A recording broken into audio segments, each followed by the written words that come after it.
Ferrari throwing away a potential championship challenge. So it's been a very different perspective. And I know that's been quite frustrating for certainly for Hamilton fans, seeing that difference.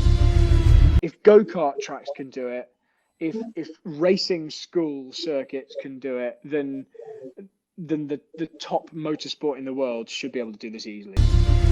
Formula One teams generally take these junior drivers into their academies once they've already proven that they're really good. And McLaren is probably quite a suitable place for him in terms of how well he's done as a junior driver. Maximum of 0.2 of a second, but the aim is obviously to make them identical. I always feel like tyres in racing sims are a real approximation of reality.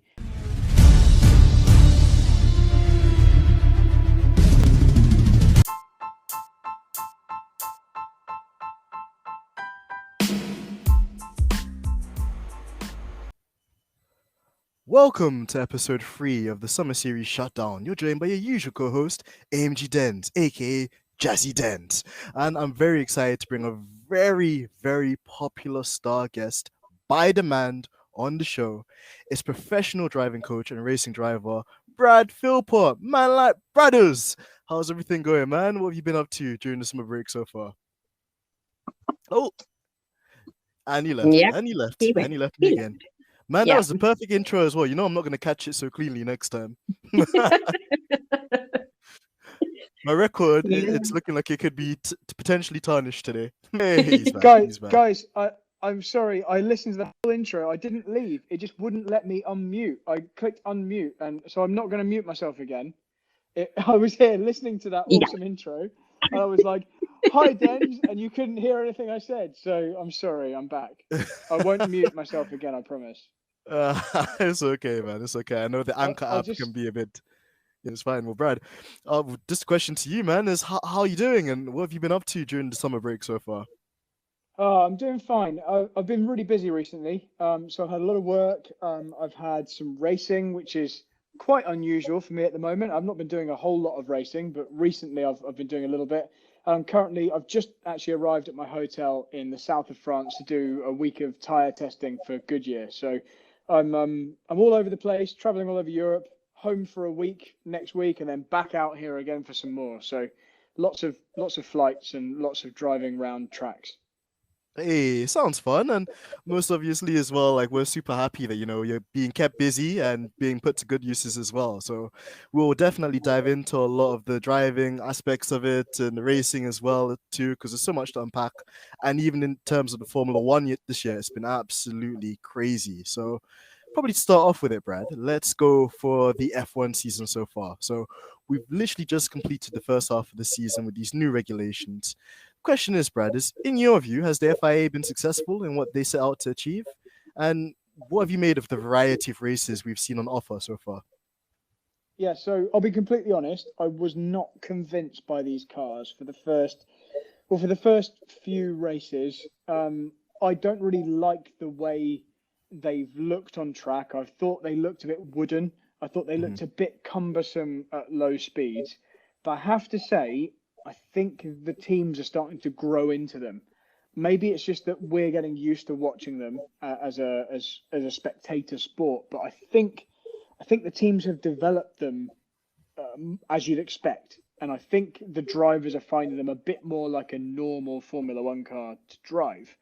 So in terms of the way the regulations have worked and how close they're allowing each other to follow, I think that's been a pretty decent success so far. And unless they let it get out of hand, and unless teams develop the cars to exploit the regulations and add more aero devices which weren't intended and add a bit more dirty air, if that doesn't happen, I think this regulation set may well end up being a real success. So that's a good positive.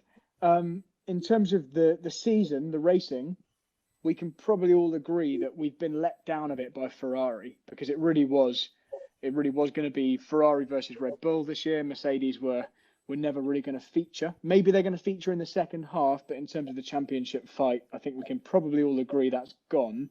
And Ferrari were the hope in terms of keeping Red Bull honest and giving us something exciting to watch.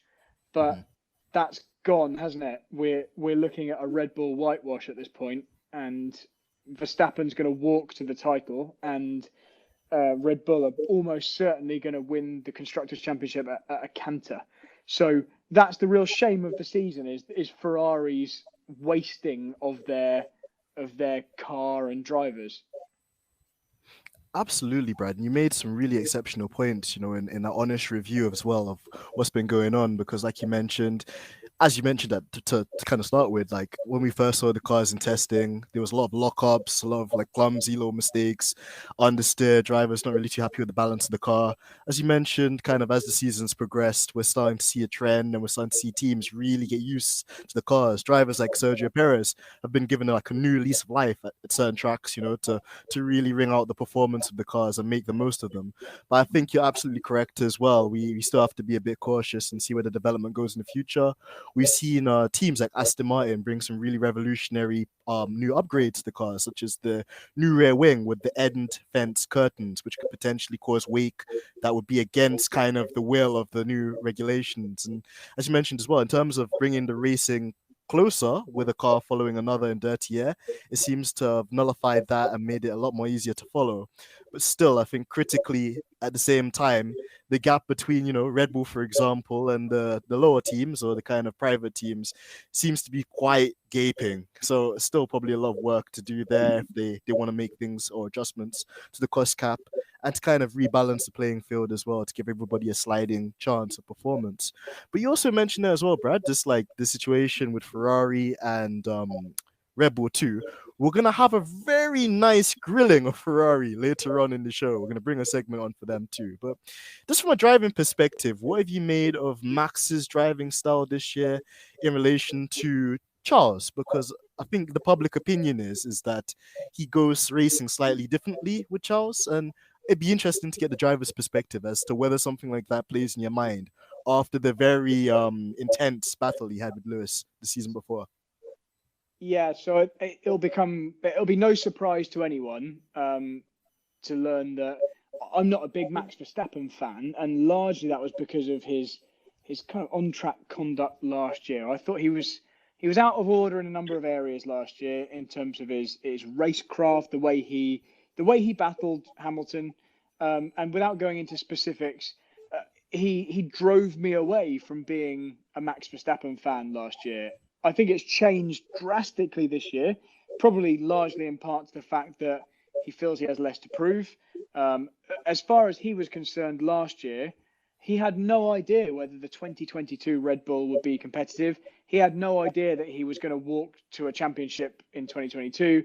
So from his perspective, he had to beat Hamilton. It might have been his only chance for a championship, and he did everything he could to make that happen. And that included driving well beyond the limit of what I would say is acceptable racecraft. This year, he's been much more respectful in every on-track battle I've seen. Obviously, the majority of which have been with Leclerc in terms of wheel to wheel when they've been fighting on track. And I think a lot of people have commented on this, that Verstappen has seemed like a different driver this year. And that really goes to show how a different mindset, a different place in your career, although it's only 1 year later, having a championship behind you and a strong car for the season really does affect your mindset. And he's playing the long game and the more respectful long game this season. He's treated Charles much more normally in a way that we didn't really see last year. So in terms of Verstappen's general driving, he deserves his championship lead, I think, this year. He's been the strongest. Him and Red Bull have been the strongest package. He's not really done a whole lot wrong, a couple of small mistakes, but the spin at Hungary, which didn't amount to anything in the end. It's really been the big story for me this season has been Ferrari throwing away a potential championship challenge. So Verstappen and Red Bull have just done what they needed to do. They've not really put a foot wrong, really. And Ferrari have thrown away victories and points that were on offer. And it's made Red Bull's advantage look exaggerated. So that's in terms of the driving side, though, Verstappen's been the strongest. I think he's he is the deserving championship leader.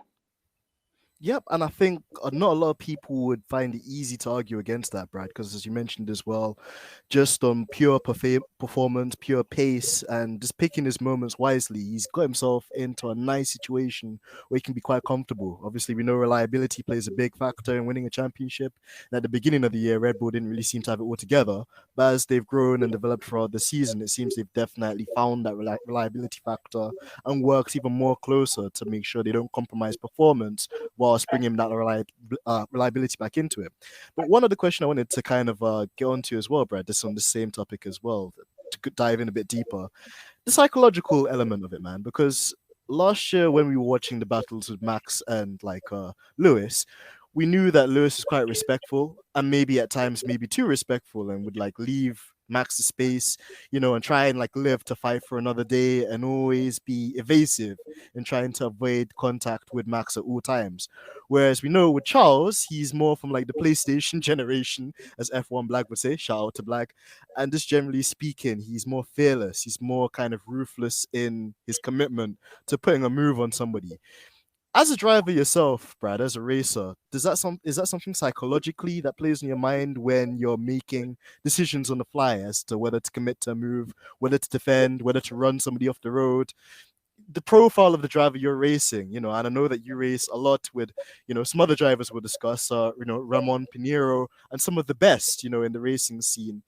When you get to know a driver and their characteristics and their, their strengths and weaknesses, is that something also that psychologically plays in your mind?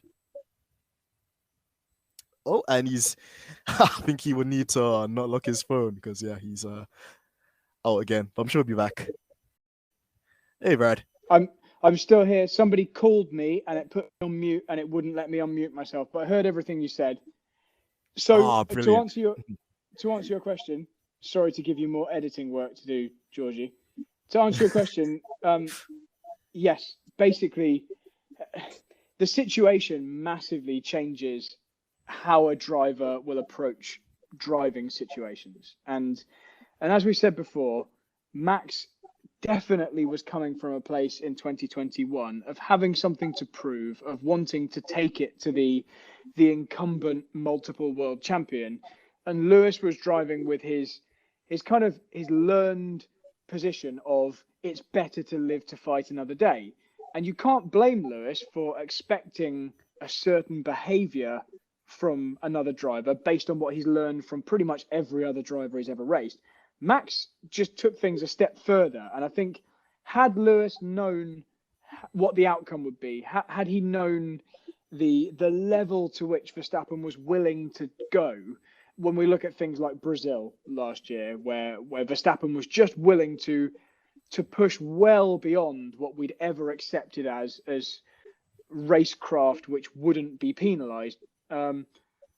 Had Lewis known that, he probably would have kind of nipped it in the bud earlier. I think Silverstone was an example of where Hamilton had just had enough of being pushed around, and it was the one time he just didn't yield. And because Verstappen had become accustomed to Hamilton always yielding, he turned in and they had an accident. And obviously everyone has their own opinion on that. But if Lewis had not yielded earlier, maybe we wouldn't have arrived at that point. But you also can't blame Lewis for that, because every other driver he'd ever encountered in his career would have stopped before getting to that point. They would have arrived at a racecraft balance where they had an earlier line in terms of what you could get away with. So anyway, Verstappen has just kind of changed the game slightly in that respect. And this year, without having quite so much to prove, with a bit more of a relaxed mental attitude, and maybe with the view that he's got this championship covered, I think he's just been a bit more mature in his driving, which is not. He's driven a lot more like a normal front-running Formula One driver in the battles, and you haven't seen him just driving to an apex when there's already a car there. It's been a very different perspective, and I know that's been quite frustrating for certainly for Hamilton fans, seeing that difference and thinking, why couldn't you have done that last year? Why couldn't we have had a fairer?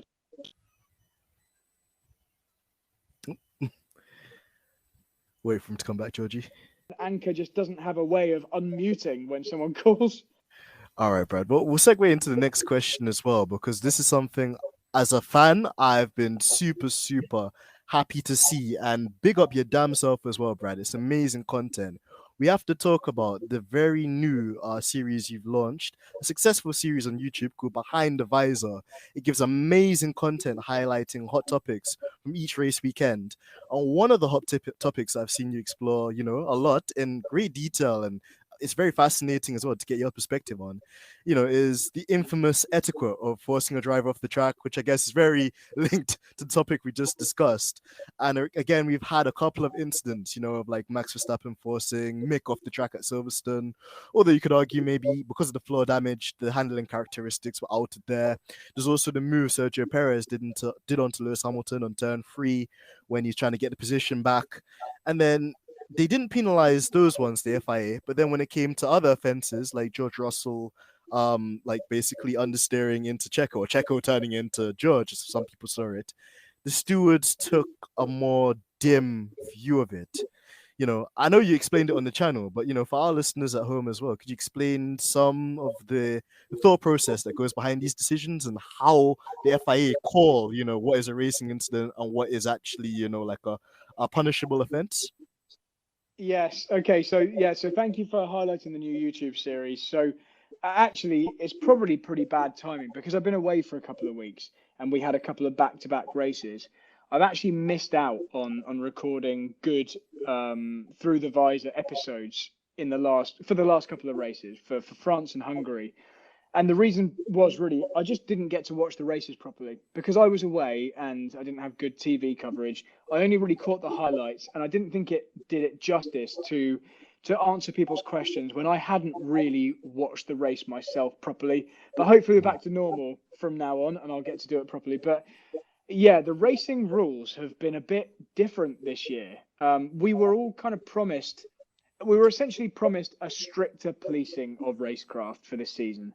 And we all thought that drivers would have to be more polite, to put it frankly. You'd have to avoid forcing another driver off in order to be deemed to be legal. But it turns out that there were these clarifications, which I go into in my videos on my YouTube channel. But essentially, that isn't actually the case. It was more a case of putting the focus on the overtaking driver having more of an overlap in order to be allowed racing room.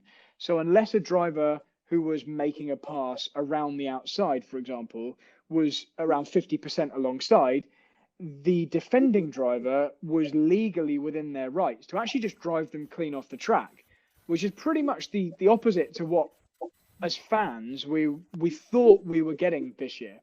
And for most of the first few races, certainly, we assumed that was the case. And then it all started to kind of come to a head at Silverstone, where there were several occasions where I think particularly the Red Bull drivers, Perez on a couple of occasions and certainly Verstappen on Schumacher on the final laps, were forcing drivers clean off the track. And when that was questioned, it was pointed out that the clarifications in the driving rules actually said that unless that attacking driver was further ahead, so 50% or more effectively, that they weren't entitled to any room. The defending driver could do whatever they wanted to do. And some of us disagree with that. Some people don't care. Some people probably agree. From my point of view, I think everyone should be allowed space. Whenever there's any kind of overlap, you should be allowed room. Doesn't mean you have to be allowed past, but it just means you need to not be driven clean off the track. And from my personal view, that encourages better racing. It allows the moves to continue for corner after corner. And as I say, I go into this in a bit more detail on the YouTube series, but as the rules stand, there are more lenient views taken on the defending driver in lots of circumstances, and you are allowed to squeeze people off.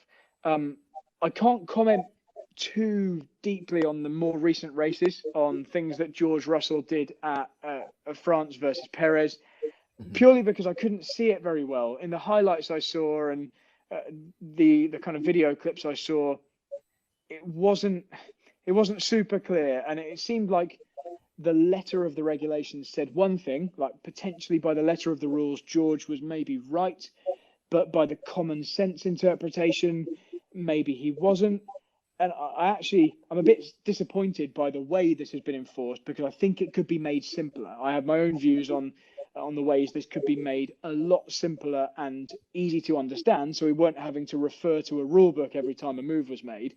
And I am going to make a video on this. I am going to try and go into a bit more detail and give Brad's version of the rules. Not that most people will probably care, but I just think there's an easier way to police this, which would ultimately be more fair. But maybe we'll leave that for a slow news week. Absolutely. You know, I think that's a great point as well, Brad, that you mentioned too. Like, as a fan, it's always a bit conflicting and it's always a bit kind of frustrating when one thing said one week and then it doesn't apply to a particular driver or a particular team, a particular group of events.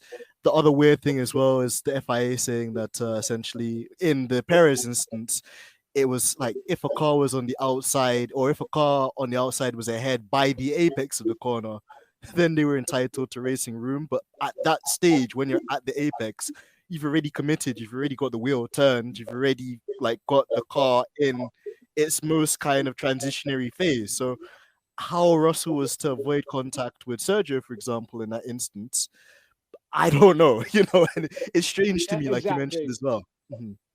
Exactly, and the apex itself. I mean, where is the apex defined? It's another thing we talk about a bit on Through the Visor, is that the apex is not it's not like a point that you can show at every corner, which is the same. It's like a uniform section of the corner for every driver. The apex is totally situation dependent. The apex for different drivers in different situations is in a different position. So using that as a reference point in the rules is a really silly idea, because I could apex much earlier if I wanted to, if I was trying to prove a point that I'd made the apex earlier. But the ideal apex might be somewhere totally different. And in fact, you can't point to a real defined point, because where the best apex is entirely dependent on what you're trying to achieve. Are you defending? Are you attacking? Do you have new tyres, old tyres? How much downforce do you have? Is it wet? Is it dry? It's just it's almost an arbitrary term, really, the apex. And it's totally situation dependent. So, yeah, having that as part of the driving etiquette regulations seems a bit silly and short-sighted to me. Sure, sure. And I think a lot of us would agree with you on that as well, Brad, because it, like you said, it's that in itself is it's not so definitive. And like I'm so happy that you said it as well and explained it in that way for our listeners to understand too. There's so many ways you could judge an apex, and it's very circumstantial on the car you're driving and the other variant factors you mentioned too. It's a great point. And this is a segue on to another hot topic that you've discussed on Through the Visor as well. Again, I implore our listeners to go and check out Brad's channel and obviously this series, because it's eye-opening and it's really, really, really informative. I love it. I make sure that I've got my subscription in, I've got my bell notification on, and all the good stuff. So you guys need to make sure you do that too. But another hot topic that keeps trending upon the internet too is the issue of track limits. We saw a number of offences go quite rampant at the Austrian GP. We even saw Sergio Perez get basically retrospectively punished for making it into Q3 when his Q2 lap was, by the FIA standards, not like legal. In your eye, Brad, like, can the FIA do more to monitor this issue and to police it more consistently? Yes, you have. The moment you mentioned the words track limits, I was sat here in my hotel room grinning, because this is such a hot button topic for me. Um, I had hoped, I had assumed that with the FIA taking more of a strict view on track limits and, penalising drivers in qualifying and deleting lap times if they deemed the car to be outside the track limits, I had just assumed and hoped that they had better evidence on the TV, because a lot of times we were shown the TV images and when told this driver has had a lap time deleted, whether it's Perez or Gasly or whoever, and the view that we were seeing, there was no way you could categorically tell me that you knew that driver had exceeded track limits. It's impossible to tell from the TV views we had. Yet at Hungary, I believe, unless I'm very much mistaken, we were having examples of drivers having laps deleted for track limits and then reinstated, I think it was Perez in this case, reinstated when the team provided evidence from other angles that actually he was within track limits. And it turned out that the FIA really are using the TV cameras, the onboards, to judge whether or not a car has gone outside those limits. For Gasly, for example, the deletion he had most recently was from a visor cam. It wasn't even from a fixed camera on the car. It was from his visor cam. And there is absolutely no way you can say for sure that that car was outside track limits. And I was pretty stunned when I learned this, because it's one thing if you take a static TV camera and you can say maybe the FIA have done measurements and they've deemed that even though you can't categorically see from this view that the tyre was outside the track limits, maybe from this particular view, you can apply some kind of calculation and you know for sure if the camera position is in a certain place, that means the tyre cannot be touching the white line. That isn't the case. It definitely is not the case with a visor cam where the driver's head is dynamic and not even in a fixed position. So they're basically making a guess, like a judgment call. So I'm all for track limits. I am a massive proponent of penalising drivers who put all four wheels outside the playing surface. If this was tennis or football or cricket, we would be super strict on this. And there are technological systems in place to make sure that when the call is made, we know it's the correct one. You've got Hawkeye or whatever the goal line technology is in different sports. But in Formula One, it actually seems like the stewards are literally looking at the same onboard videos that we get and going, yeah, it looks like he's outside. Let's penalise him. And I think that is not remotely acceptable. Why on earth, in the most technological sport on the planet, do we not have fixed cameras at the corners on each track where you know drivers will exploit track limits that can just show for definite, was that in or out? I could buy on Amazon for £39 a 1080p camera that would, a wireless CCTV Wi-Fi camera that would do this job. So why do we not have this system in Formula One? I worked at a race school for years where drivers could experience single-seaters and other prototype-style cars, where there was an automatic system where if a car went all four wheels outside the white lines, you immediately had the lap time disallowed. Why 15 years in the future, Formula One doesn't have a system remotely as good as that is beyond me. I know I've just blabbed on for ages, but I'm quite passionate about this particular subject. No, Brad, I know it's a hot topic, and also it's alarming, those things you mentioned as well, that, we live in a day and age where Formula One is a multi-billionaire sport, like, in terms of the investment, technology, resources available to the FIA. And when you see that they're relying on such basic methods which aren't accurate and actually are very inconsistent, it is something which is quite distressing and also doesn't provide you with much confidence that they know what they're doing. They're going to police things in a consistent and fair manner. We talked about CCTV and like basically having like more surveillance and actual, evidence and sensors and stuff like this. But one thing I feel that we maybe should discuss as well, and be interesting to get your view on, is not only just like catching the offenders, but deterring the offenders. Because another thing that gets like rubber banded on the internet as well is, well, why don't you put a gravel trap, on the exit of the circuit so the drivers don't, go beyond the limits? Because if you put a gravel trap there, they're less likely to push the envelope. And I guess, to be fair to those people, I've seen Spa has been drastically updated with changes to Eau Rouge and new kind of facilities added for fans. But from a driving point of view as well, I took away from the 24 hours of Spa that they've changed La Source, which is the first corner. And it used to be the case where there was this tarmac on the outside. So I think we saw a year where Fernando Alonso completely ran off the circuit and then gained an advantage by basically flooring it from the entire way off the circuit, all the way through Radian and then Eau Rouge through the Camel Straight. But then this year in the GT3 racing, for example, they've put some gravel traps there. So if the drivers dip a wheel onto the gravel, it will penalize them all the way up going through Radion and Eau Rouge, and it's likely to cost them time and performance. So you've got things like gravel traps and obviously sausage curbs as well, which is another health and safety-esque kind of like prevention method that we've also seen introduced. What are your thoughts on these deterrents? Yeah, so we have to be mindful that car racing isn't the only kind of motorsport that takes place on a lot of these tracks. So although for our sport, gravel traps are pretty much fine. It doesn't really, it's good to have a physical deterrent like a gravel trap on the exit of a corner. For something like MotoGP, I think they do prefer to have tarmac runoff. I think for motorbike racing, we have to make a kind of compromise.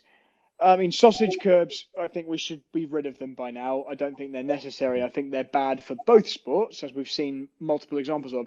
But gravel trap, I mean, certainly the easiest, from our point of view, the easiest deterrent to drivers exceeding track limits is a physical disadvantage. If you go beyond the track limits, it makes your lap time slower, so the drivers stop doing it. And there's less need to penalise people who have gone beyond track limits in that case, because they have not gained an advantage, because it was worse to go wider. They've lost themselves time.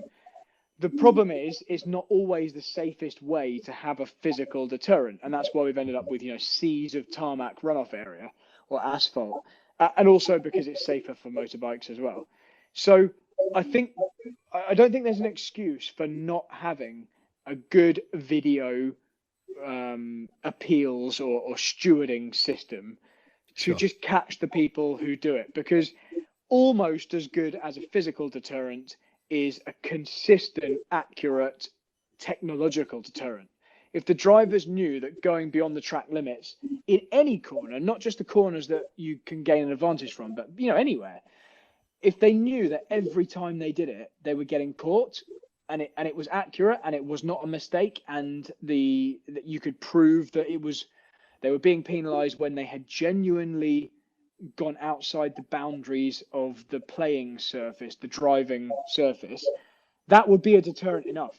There's a reason football players don't kick the ball slightly wide around, when they're trying to get around a defender, because they know for a fact it will be called. The game will be stopped. They'll be penalised. They'll get, the decision will go against them.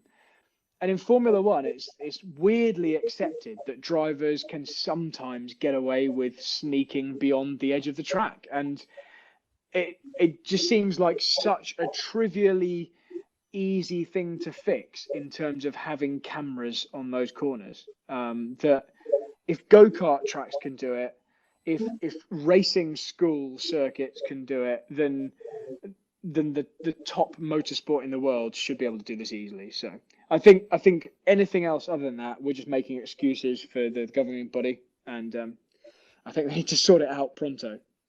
Absolutely. That's a fair point and analysis as well, Brad. I'm glad you've talked out on that too, because it is something which can put a dampener on a result, or, when we're waiting for the official kind of classifications, then you've got this kind of waiting period where you're not too sure because somebody's gone off and then the FIA don't know what they're doing.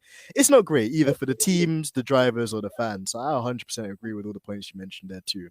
And to move on to a slightly different topic as well, Brad, we're recording this in the eve of silly season, to like to call it, and I know that you probably wouldn't have been able to avoid it, the whole controversy surrounding Seb retiring, Alonso going to Aston Martin, which means essentially that there's a seat at Alpine. Alpine obviously make that call on social media to promote Piastri, in which Piastri says, well, no, that's not quite correct. You've made an announcement without my consent, and actually there is no contract for me to be driving for you next season, which I think sent the entire F1 Twitter world into absolute disarray. Ironically, at the same time, the IndyCar world's gone into disarray because of Alex Palou, Chip Ganassi, and of course, Big Daddy Brown as well, Zach Brown. But the question is, Brad, I've seen a couple of old school heads saying that Oscar Piastri's in the wrong, because maybe he owes Alpine a moral obligation, because essentially Alpine have given him his junior career. He's featured in their junior academy quite prominently. And in a time where they need him to step up to replace Alonso, he's kind of turned his back on them and is looking for other opportunities. As a racing driver yourself, and this is a follower of the sport as well, Brad, do you buy into that? Because I don't quite see it that way, but I know everyone has their own view. So there's a lot to unpack here. So we had a kind of 4 different events here. We had Vettel's retirement, Alonso taking Vettel's spot, Piastri being promoted but then denying he was promoted, and then the consequences that has on Ricciardo, so being the fourth thing in that kind of 4-event situation. But to answer your question a bit more directly before we go into any of those, I think a lot of credit is given to teams like Alpine for funding the junior career of drivers like Piastri, which isn't necessarily warranted. I would strongly doubt that Alpine have been the major funder in the vast majority of Piastri's junior career. I imagine he's had to find third-party sponsors to keep that career going and to fund the majority of his single-seater seasons. And the thing that Alpine will have given him is the kind of badge of being an Alpine Academy driver, maybe some small amount of funding, or maybe helping him get a slightly better deal for his sponsors in a Formula 2 team. And obviously then the running that he'll get in an old car or in the current car in free practice sessions. But in terms of the funding of his career and the majority of the effort and the finance that goes into getting him to the position he's currently in as a multiple champion of junior series, Alpine do not deserve to take the credit for that. That will be him and his management team putting together a package of sponsors to get to that point. Formula One teams generally take these junior drivers into their academies once they've already proven that they're really good. And getting to the point where you prove that you're really good is the part that takes a lot of money and expense and effort and difficulty. So I think we shouldn't give too much credit to Alpine for giving him his career in inverted commas. Sure. And I think that will be why he doesn't feel a massive loyalty to them, because although he'll appreciate what they have done for him, I think maybe what they've done for him is overstated, maybe in some media. So Sure. I also think the fact that he was potentially looking at having to hang on for another couple of years if Alonso was re-signed for a year or two, and maybe having to go to a, let's face it, back of the grid team with Williams as an alternative, which is where Alpine were looking to place him. I don't think we could blame him for looking outside of that for maybe a more competitive seat, which suits his record a bit more. And McLaren is probably quite a suitable place for him in terms of how well he's done as a junior driver and where he deserves to be. And you can't really afford to be out of a good race seat for too many seasons before your edge starts to be dulled and you stop having that momentum behind your career. And that was what he was facing, staying with Alpine. So I've maybe lost track of your original question, but I don't blame Piastri for going and looking for something else. And the fact that Alpine were a bit blindsided by Alonso jumping ship because they didn't want to give him the contract he wanted, that's not really Piastri's problem, and it's really down to him and his management team to look after his own interests and make sure he has a decent career going forward. And yeah, I can't blame any of them for thinking that didn't lie with Alpine. And you can't just expect a young driver like that to hang on and hope that maybe Alonso won't continue with the team, especially when every noise coming from Alonso and the team was that he probably was staying for at least an extra year. So that's my opinion on that. I don't blame Piastri at all. I think Alpine have done a pretty poor management job there. Yeah, and I'm in the same camp with you as well, Brad. I don't think Piastri either owes them anything. And like you said, for me anyway, if I was in Piastri's shoes, I think the thing that would annoy me is he's won all the championships he's needed to at junior level, as you rightfully highlighted. He's won F2. And, we've been talking a lot on the podcast as well about drivers like Nick de Vries. Like, he's done everything he needed to do. He was at McLaren at the time. For whatever reason, they didn't let him get the step up. He's had to go elsewhere now, and do world endurance driving. He's had to do Formula E. He's at the ripe age of 28, and now it's a problem for him to get a seat because of his age, which is not a factor he can control at this stage. So obviously, like you mentioned as well, if Alonso is going to stick around there and then, take that seat for a couple of years, it was really then going to put Piastri in a compromisable position. So I absolutely agree with you. And then I want to give you the rein to kind of explore this one too, because you touched on it as well. There is and there has been a bit of collateral damage to Danny Rick's kind of situation at McLaren as a result of the whole summer madness. So, what's your take, an honest assessment been just on Daniel at McLaren? With Bryson, we had Bryson Sullivan, aka Natural Paradigm, talking about how certain cars or certain generations or certain teams don't suit certain drivers and the driving styles. Ricardo is renowned for being a late breaker. Obviously, with these hybrid cars, there's a lot of like hybrid regeneration that happens with the MGUK and the brake by wire system, which maybe is why he suffers at McLaren, amongst other things. But still, other than a race win, which came in very circumstantial situations last year in Monza, he hasn't really been able to put a torch next to Lando Norris, which I think most people expected him to do. And as a result, now it looks like he's really going to be fighting for his career in Formula One. And if anything, maybe a career either outside doing some IndyCar or maybe just doing something else that's not motorsport related at all. So, what's your take on that?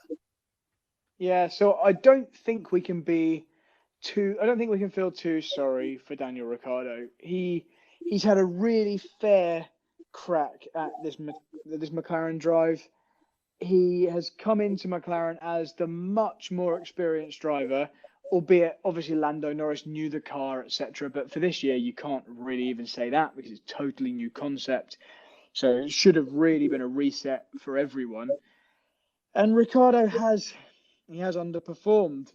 And as much as I like Daniel Ricciardo, he just hasn't got to grips with last year's McLaren / this year's regulation set. Maybe it's the general feel of those cars, or maybe he is just being shown up by a better driver in Norris. Whatever the situation, and he would probably agree with this himself. I bet if you pinned him down to answer this question, I don't think you can blame McLaren for looking outside of Ricciardo for a replacement, because Norris, there's no guarantee Lando Norris is the world's best driver ever. And he's comprehensively beating Daniel pretty much all the time and has done now for quite a while. It's not just a case of Daniel needs a few races to get used to the car. He's had a whole season to get used to the team and an extra half a season and a bit more with this year's car. For whatever reason, it's not happening. And so if I was McLaren management, I'd also be looking for someone else to try and match Lando. Maybe we'll look back on this and say, yeah, maybe in a few years' time, it will turn out Lando Norris was actually the best driver of all time, and we've been a bit harsh on Ricciardo. But until that is demonstrated, and it probably won't be, I think Norris is excellent, but I don't think there's any reason to think he is, God level, the best of all time. I think it's just a case of Ricciardo doesn't get on with this year's and last year's McLaren, and maybe it's just a couple of tenths off of the ultimate pace of a 2022 top line F1 driver. And that's just how it is. And he's had a great career and he's had a great time and he's had some really good experiences and had some success. But maybe it is time to go, or maybe he'll go to Alpine next year and prove me completely wrong. Absolutely, Brad. And I think it's fair, as you mentioned as well. He's had the opportunity.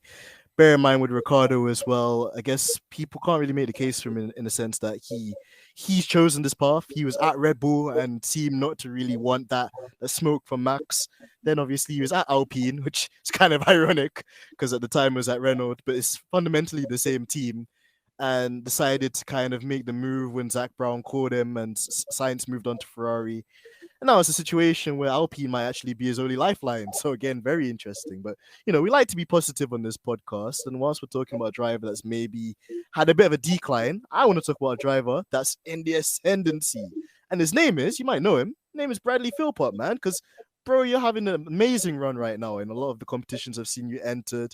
And the next topic I wanted to get into was your mega run in the karting world championship, following your excellent performance I witnessed firsthand at the British Rental Car Championship too. So for our listeners, Brad, could you give them insight into your the competition, the World Championship in Portugal, which is amazing, getting to travel and to compete with drivers all across the world, in that competitive environment.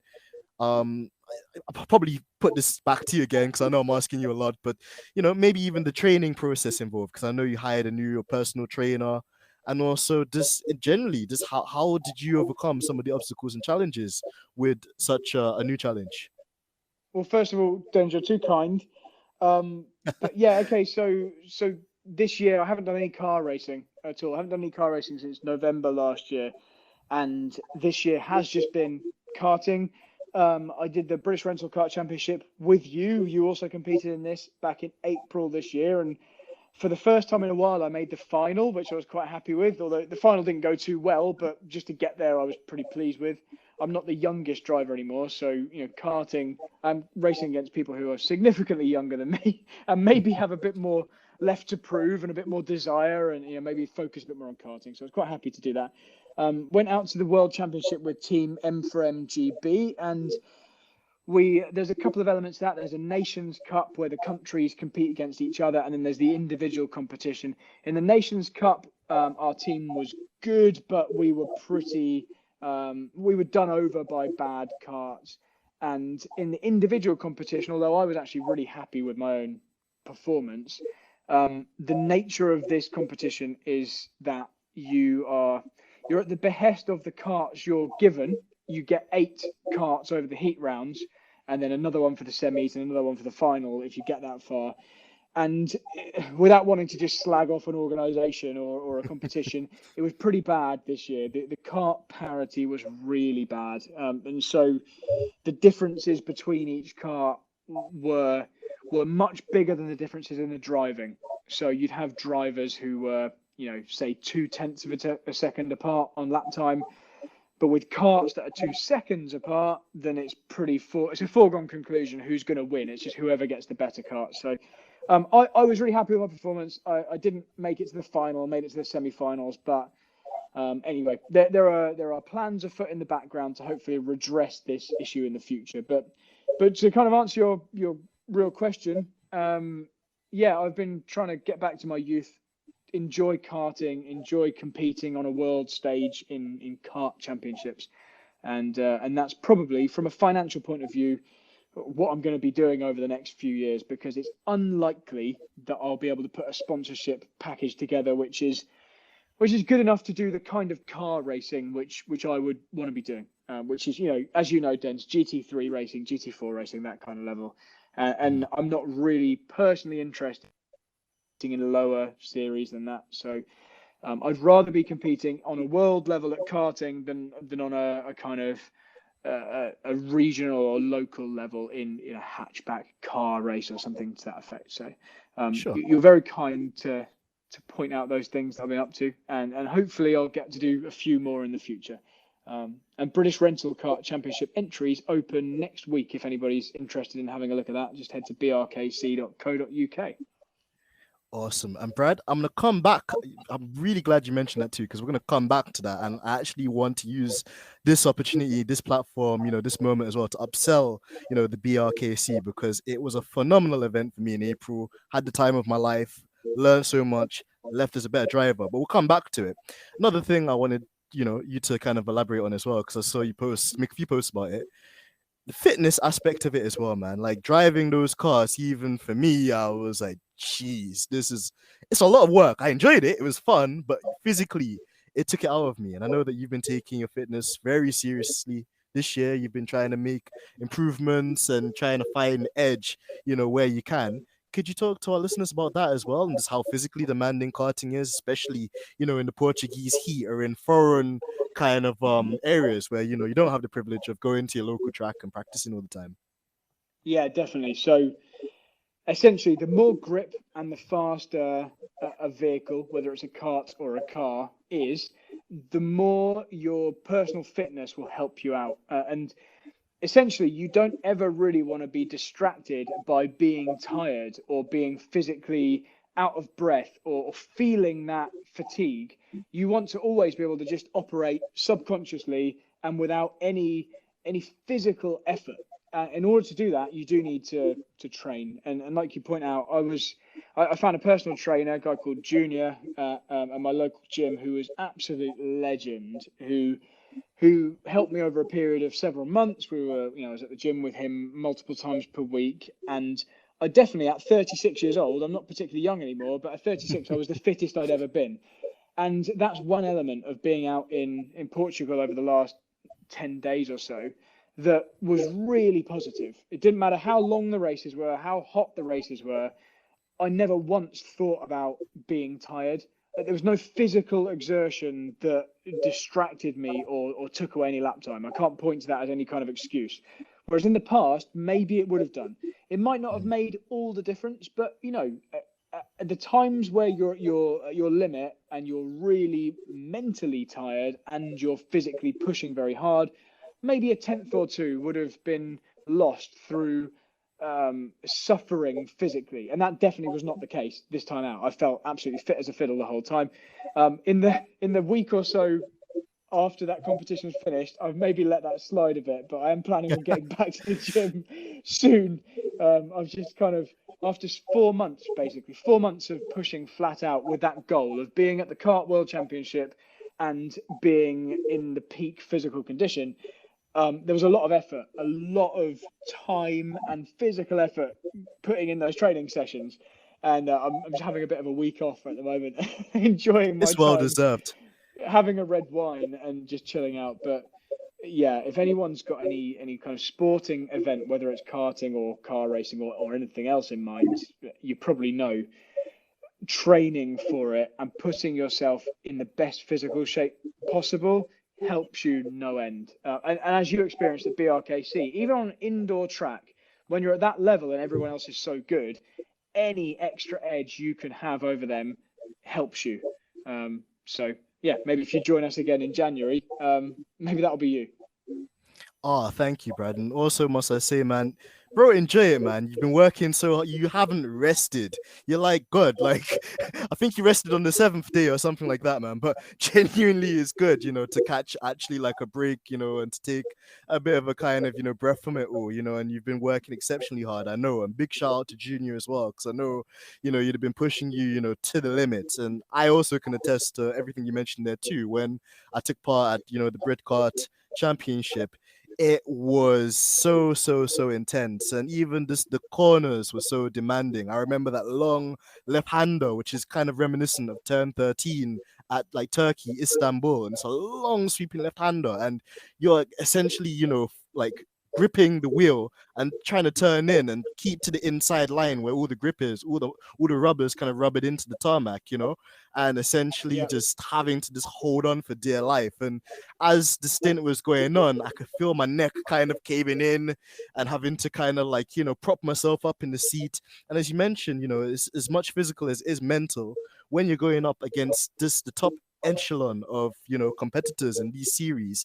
Every single thing makes a huge difference. And if you lock up a wheel, if you make a mistake, if you turn in too late because your arms are feeling fatigued, all of these things cost you lap time, which you don't need. It's the peak of performance. So definitely agree with you on that as well. And I'm glad I actually experienced it firsthand.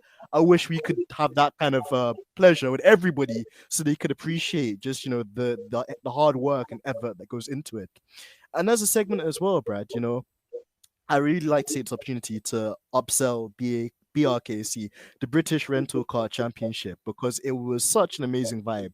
We touched on it earlier in the year and we did a review, but just generally, you mentioned on some key things, and I actually want to take this opportunity to explain it. Just, when you're taking part in these championships, some providers, and, I'm not going to throw shade at some providers, the carts are not necessarily equal, and then that creates a huge issue because you go there, you've made all the prep that you can to try and compete at the top level, but then if you're given a cart which has got like a ballast or an imperfection or hasn't been maintained properly mechanically, and it puts you at a deficit compared to other people, then that's a huge disadvantage. And the one thing I could say about the BRKC, and shout out to all the stewards, all the on-site mechanics, all the catering staff, everybody from like the ground up even to the commentators were just legendary, and they really made it a great event. When I went there, I felt I was offered a fair and equal opportunity to go up against the best in equal machinery, which is part and parcel of the fun and the competitive nature,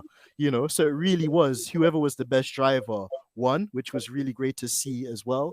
And just shout out to M4M as well, as part of my kind of esports career I'm doing at the moment. I always have BRKC plastered on the car and M4M as well. But can you also, from your side, explain and just, demonstrate the differences, obviously, between the grade series like BRKC and some other kind of events where the carts are maybe not equal, or there are other deficiencies in the way it's run.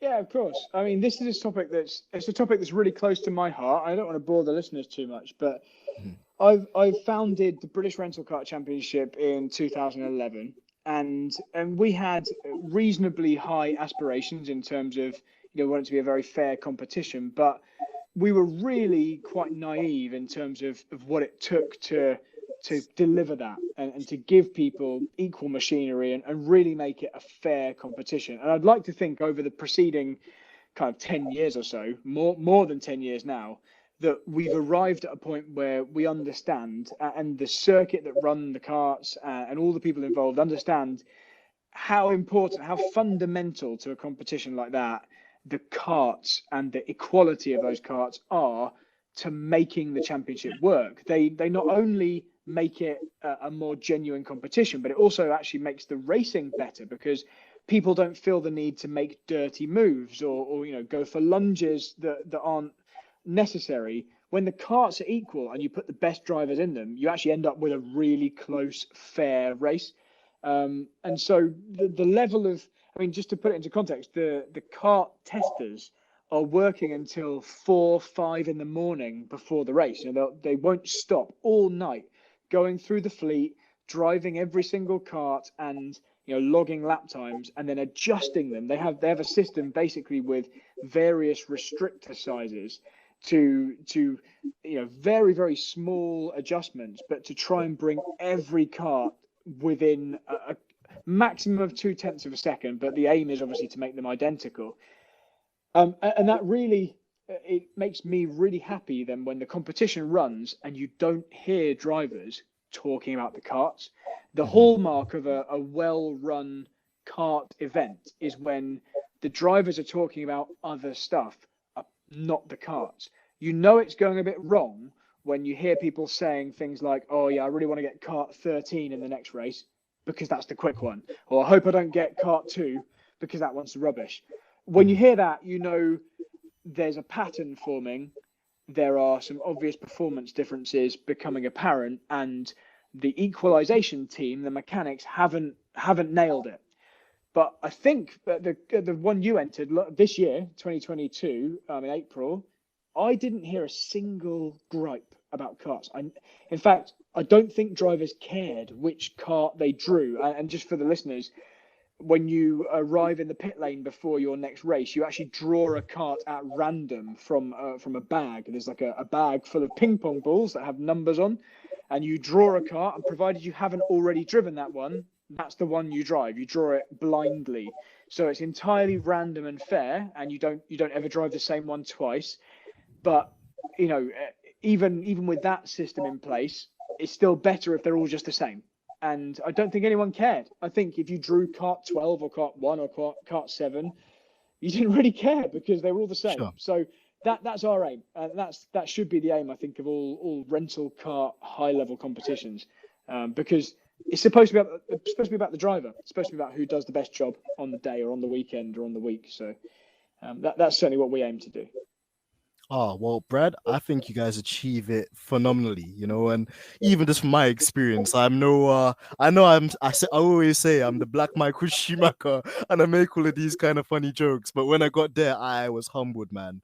I was really humbled. I went from being the Black Michael Schumacher to Lawrence Stroll, or Lawrence Stroll's second son, because it was just like, wow, you really appreciate this for the phenomenal like amount of talent. And I remember even being in a race with you, and then you coming up to lap me. I was like, let me try and get out Brad's way if he kills me. So yeah, and then even guys like Ruben Bolton's the Dutch kind of like national top driver, and even other legendary names there as well, like Ramon Pinheiro, again an F2 race winner. So the caliber of driving was absolutely sensational.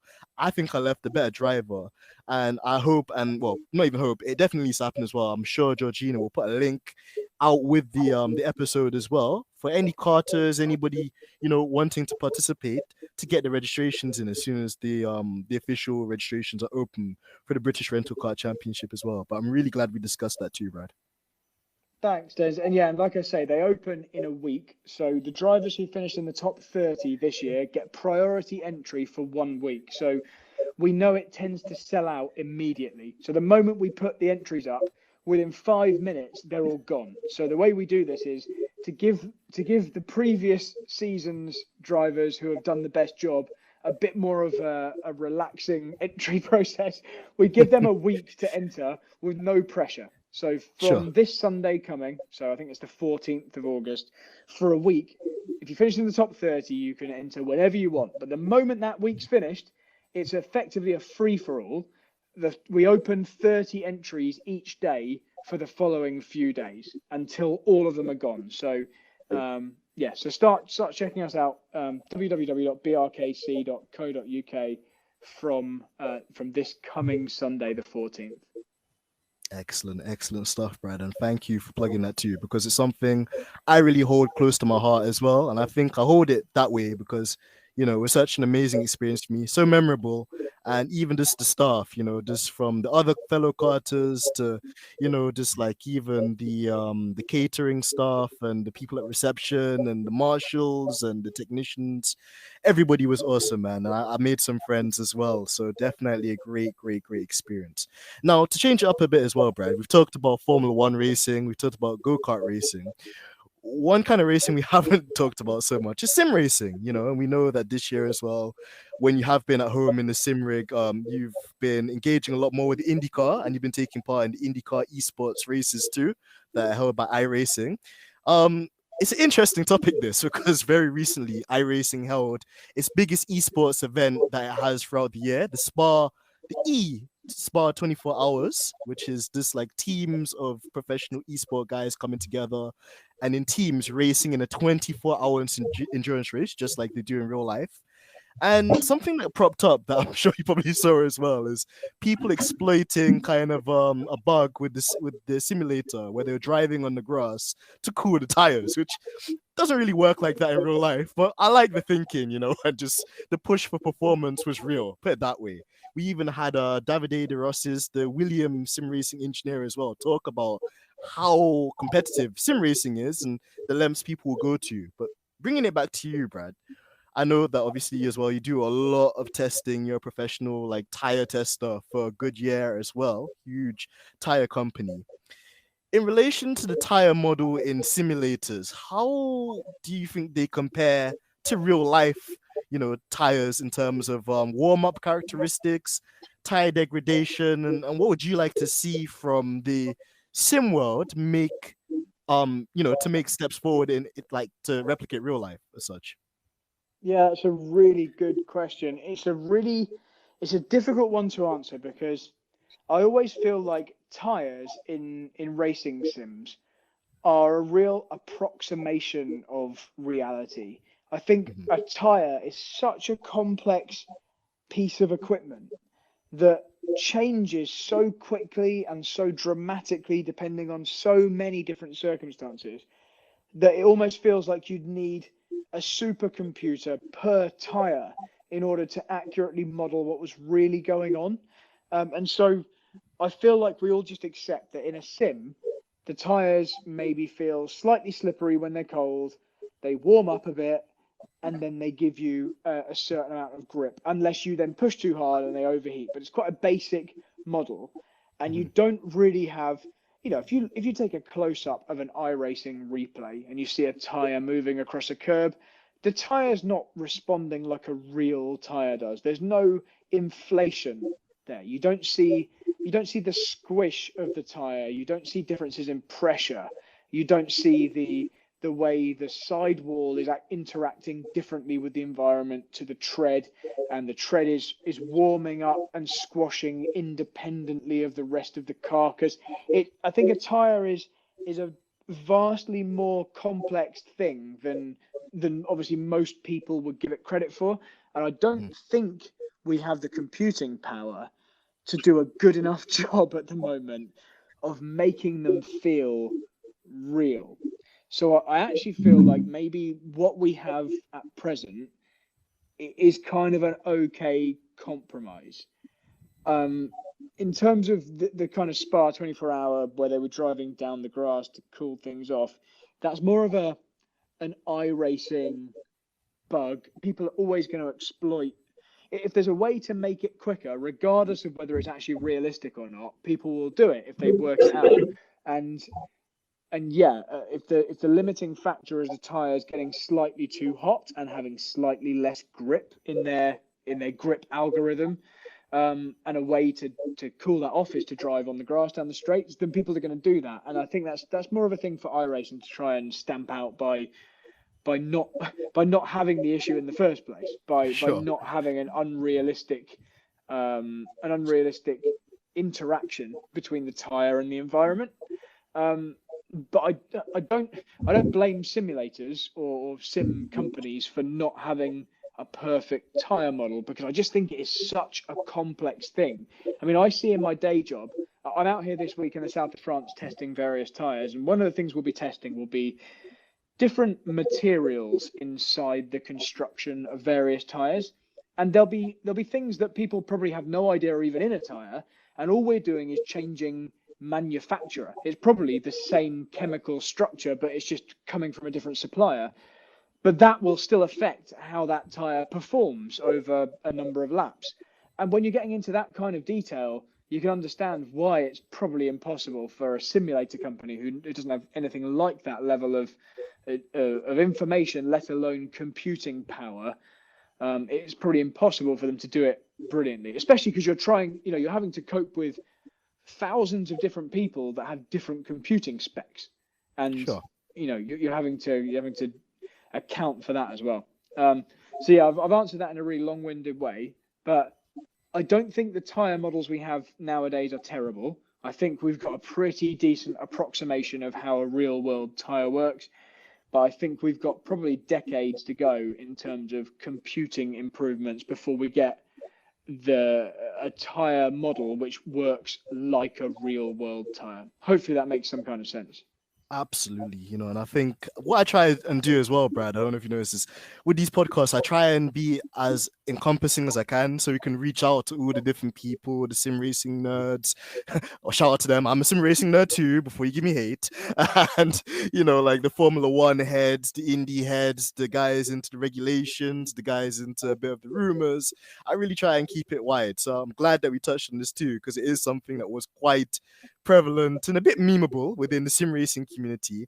And also, Brad, just out of interest, just on a short one too, have you tried any other simulators like in your spare time? Because there's other ones as well, like Assetto Corsa Competizione, and one of their developers, like Aris, is like a tire like nerd. Like he's really, really obsessed with tires, man.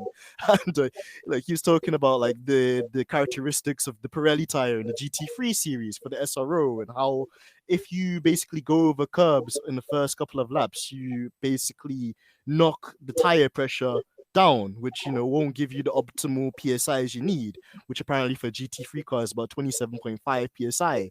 And then on top of that as well, like if it's extremely hot, the track surface, then you can get blistering, and you can get what's the other one? Blistering and graining. Probably. Graining, there we go. Thank you so much, man. You saved my bacon there. Yeah, just like and stuff like that too. So it seems that they're a bit more radical with their kind of like simulations of that. Just out of interest, have you tried it at all?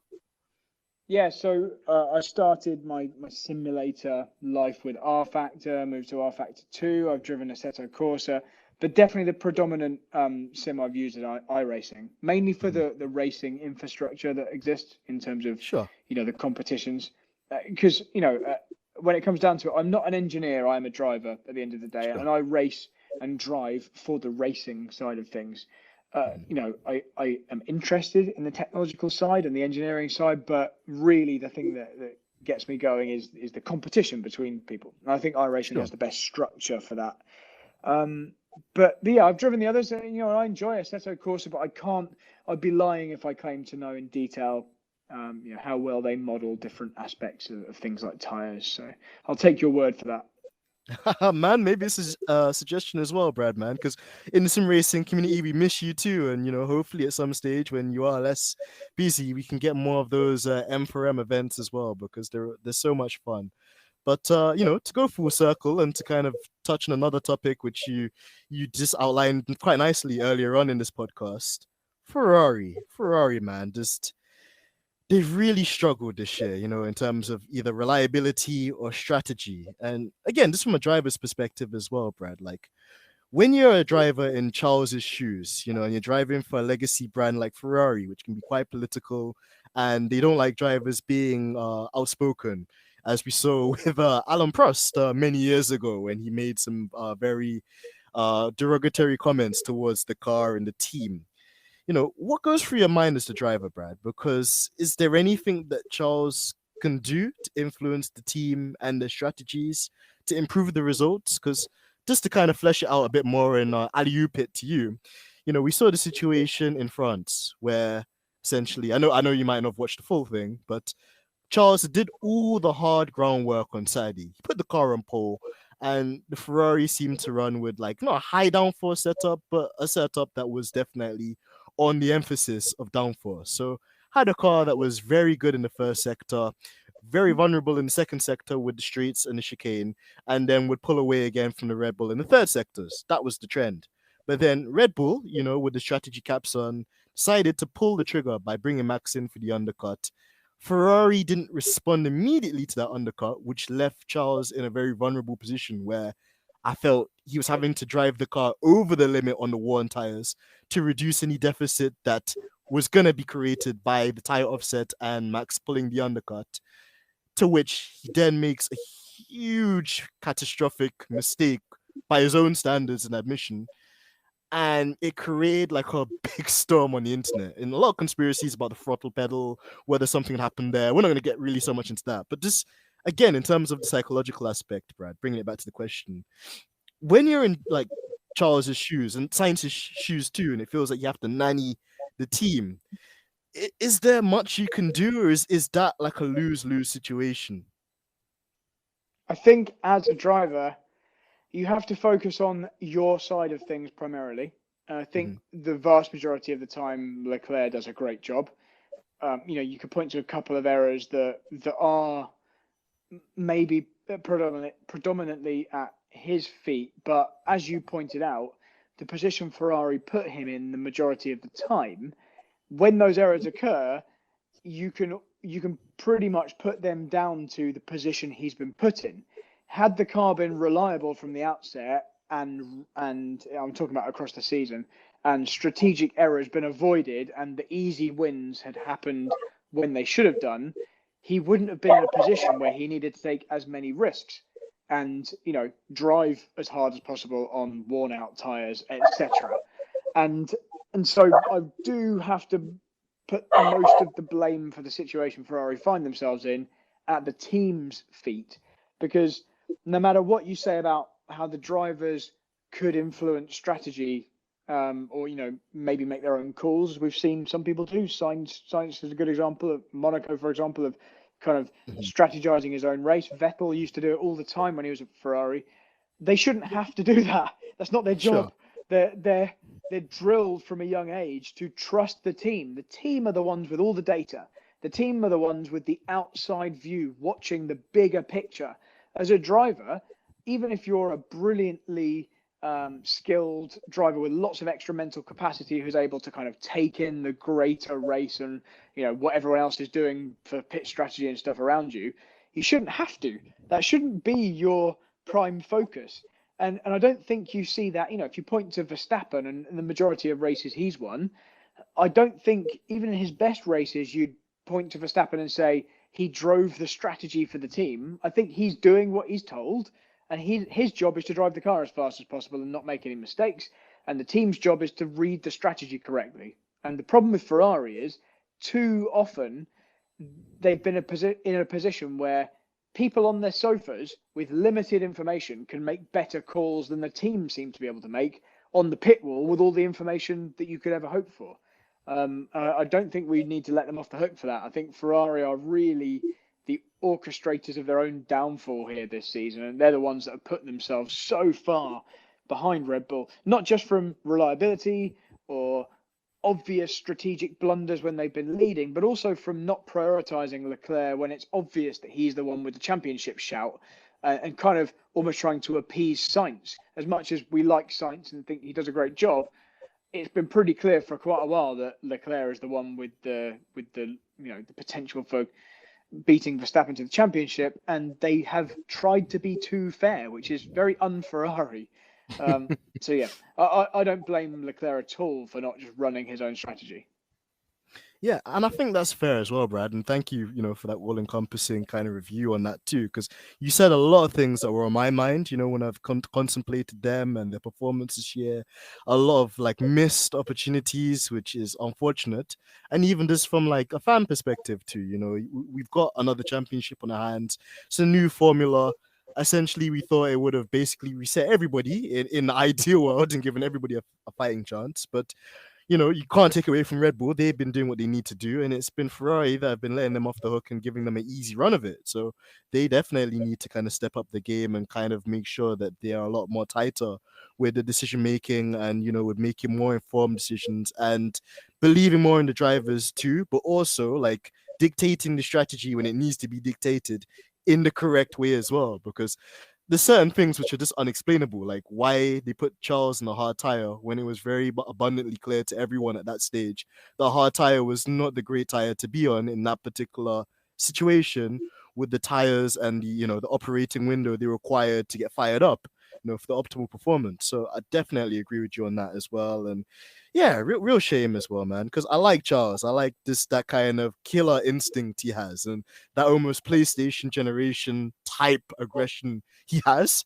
But then on the flip side too, Sainz as well has been at the feet of some bad luck and some weird and mysterious strategy calls that will probably end up on unsolved mysteries someday in the future.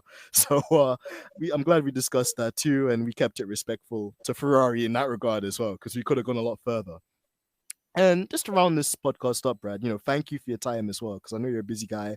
I know you're always up to something, and just like it's amazing to have you and your perspective and what you can bring to us and our listeners as well. But I just wanted to get your perspective too of just your predictions for the rest of the season. I know that you've already kind of preempted that it looks like it's safe in the back for Red Bull, so maybe we won't spend too much time on them. But what have you made of Mercedes? I don't think we've touched too much on obviously the resurgence that they're kind of having at the moment with ironing out the deficiencies of W13, Lewis and George looking like one of the strongest pairings on the grid. And also as well, what have you made of Formula B in terms of the next set of like cars in the line? Because Uncle Alonso seems to have been on a mighty, run of form, although he's had some bad luck. And also Lando's not always had a competitive McLaren to fight with, but when he can, he's got the resources he's needed to. So what have you thought of the midfield and the kind of Mercedes play at the moment? Yeah, so as much as I've just kind of given Ferrari a hard time, Mercedes have also let both of those teams off the hook by having a bit of a poor car in the early stage of this year. It looks like they're getting on top of it. Maybe that's a really good thing for the future, and maybe the fact they've got quite a unique concept that they're getting on top of will mean that if they nail that and they do make it very fast, then it'll be harder for other people to copy. But let's see what happens. My predictions from that respect are that, particularly with the rules change coming in with the flexi floors at Spa, that hopefully Mercedes will be genuinely in that fight, as opposed to being slightly at arm's length and picking up the pieces when one of the top two teams messes up. So I hope that we'll have a real three-way fight for the remainder of the season. But as we mentioned, I think Red Bull have got everything sewn up in terms of championships this year. It'll be interesting to see whether Mercedes can actually overhaul Ferrari and end up as the second best team by the end of the season. In terms of Formula B, really Alpine and McLaren. I think Alpine have actually more recently had a bit of an edge. I think in terms of driving talent, it's actually Norris who is probably doing the better job for me. But Norris and Alonso are pretty standout drivers in my view, and makes it all the more surprising for me that Alonso has jumped ship, because it looked like Alpine were potentially going places. But yeah, for the remainder of the season, I'll just be watching with interest and seeing whether it's blue or orange that comes out on top in that second kind of tier formula for second place. I've got a hunch it's probably Alpine, given Ricciardo's underperformance, but we'll see. Yeah, fair. I think that's fair as well, Brad. And also, before we wrap it up as well, have you been watching any of the other series? Because IndyCar has been very spicy this year too. With at one stage, Marcus Ericsson hit us, leading the championship after a very interesting Indy 500 Grand Prix. We've also had the likes of Scott Dixon, a veteran driver, and now the second most winningest driver in the series, kind of coming and finding form. The Penske guys of Newgarden and McLaughlin seem up there, and the fan favorites Colton Herta and Pato Ward have had the edge. And then you mentioned GT3 as well. Obviously, me being a Merc boy, I'm gonna have to support Raffaello Marcello and the Codis ASP team too. In the sprint and the endurance series, they seem to have had the edge on the Audi and also the M4 in the endurance series. What's your take been on just the pond generally, And I'm really hoping as well. I've always said that my dream lineup one day would be you, Lewis Hamilton, and Raffaello Marcello in a GT3 car. That would be sick. I know what your response is going to be to that, but still, that's my dream, and that's the stand of that. So yeah, but what's your take been on the other sports as well, man? Yeah, so IndyCar, definitely I've been paying much closer attention to this year, primarily because Sky Sports F1 have been covering it. So it's been quite easy to watch Sunday evenings, quite a convenient time to stick something on the telly. I tried to watch yesterday's IndyCar race, and I watched the majority of it, but knowing I had a flight first thing in the morning, I did have to go to sleep eventually with their rain delay. But I see Grosjean was taken out by, was it Dixon in the end? And the only thing, Newgarden, yeah, sorry, Newgarden, and Dixon won, didn't he? So my only gripe with IndyCar really is that there's so much advantage given unfairly to people who happen to have pitted on a lucky lap just before a caution comes out. I think we saw that yesterday. You had McLaughlin and Grosjean pretty clear out front, and then cautions just happening at the wrong time just hand the advantage to someone else, which is I don't really like that. I don't like that kind of lottery element to it. But anyway, that's how it is. And I've enjoyed the racing, and I love the cars, and I love how they're able to race. GT3, I definitely haven't really watched any of, but I'll certainly take your dream team. That would be a very nice team, and I would be shown to be extremely bad by comparison to those two drivers. Man, don't say that. But it would be awesome all the same, and I'd still take that opportunity. But yeah, I've just not had time to really. Formula One and IndyCar, and obviously the occasional Formula 2 race, they've been my main series I've been paying attention to this year. I've just been so busy. Aside from that, I've not really been able to catch much else. Sure, and that's fair as well, man. And we know you're a busy guy, Brad, and we appreciate you as always. Taking time out and coming back. I remember the first episode was super popular with our listeners. So it's always great to have you back, and even just getting to know you outside and through the visor. Cheeky plug there as well. You're an amazing guy. So I'm very thankful to you as well for the opportunities you've given me, to learn more and to, make my passion a reality, which, I can't say for too many other people. So thank you. But Brad, I'll let you have the final word, man. Like, are there any projects or, any other things you're looking to do for the rest of the year that you can disclose with your adoring fans and listeners? And is there any other final words you wanted to say? Yeah, so first of all, thanks for having me on. Thanks to you and Georgie for having me on the podcast.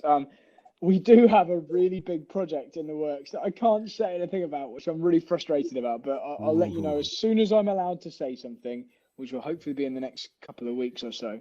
But yeah, real big motorsport project that I'd like lots of people to know about that I'm not allowed to mention yet, but we'll get onto that another time, maybe next time I'm on. We already mentioned British Rental Kart Championships. That's really the key thing. If you've got any interest in karting, particularly if you're in the UK and you'd like to race in a really competitive racing series that is really based upon being as fair as possible, but also making you feel special and like a real pro driver and giving you the opportunity to race against the best in the world, check out brkc.co.uk, the British Rental Kart Championship. And as we said earlier, the entries go live in just under 1 week's time and 2 weeks' time for everyone who wasn't in the top 30 this year. Go check it out. Major, Brad. Thank you for that as well. And I'm sure Georgie's going to put the links out there as well. So, and that's the thing I like with it too, man. Obviously, you've got the veteran carters that will show up inevitably, put on the show, but you never know, like, if you might find the next Lewis or the next Lando or the next George, that will come up. Because when I was in the car park, chilling and trying to just basically spend some time, the amount of parents I saw as well with these young kids, and you see the focus in the eye and how much it meant to them too. I was like, this could be the future, and it'd be amazing as well if we look back in years to come. We're like, yeah, I remember that name. Absolutely dive bomb me into turn 2. Visor, right, that kid. So, yeah. And also, big shout out to yourself as well, Brad. Keep up the excellent work you're doing with the channel as well, and you have time to. Through the Visor, it's such a credible source of information and a great hub for learning as well. We really encourage people's learning and development, L&D, on this channel as well. So again, we're super proud of you, man. Keep your head up. Ignore the haters, bro, as always. And just keep shining, man. You're an exemplary example and role model to a lot of us. And we always wish you the best, man. Thank you very much. Thanks to you and Georgie for having me on. No worries at all, man. Well, guys, that's been Brad Philpot, the man, the myth, the legend, as I love to say. Huge shout out to him and his coaching and development with me, off the track and in sim racing as well. And, his time on this episode too. Make sure you guys give him a follow. Make sure you guys check out the British Rental Car Championship as well and follow his YouTube channel. And from us at Stripping the Dip In, it's been your boy AMG Dens, aka Modern Day Morgan Freeman. And I'm out. Peace.